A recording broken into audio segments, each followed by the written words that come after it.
আসসালামু আলাইকুম। আশা করি বন্ধু বান্ধব সব ভালো আছেন।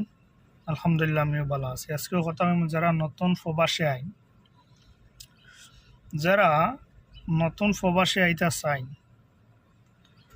আমরা অনেকে বেশি খুব তাড়াহুড়া করি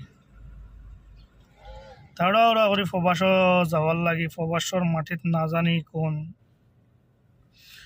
ধন ধন সম্পদ ফুরি রই জায়গা লড়তা।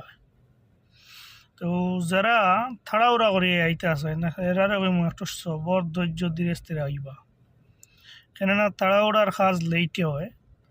আর তাড়াহুড়া করতে গিয়া দেখা যায় যে প্রায় জায়গার বিভিন্ন সমস্যার সম্মুখীন হইতে হয়। দেখবানে যারা যারা নয়া আইতো চাইন, অনেকের লগে কন্ট্যাক্ট করেন, অমুকে বিষা দেও, অমুকে বিষা দেও, অমুকে বিষা দেও।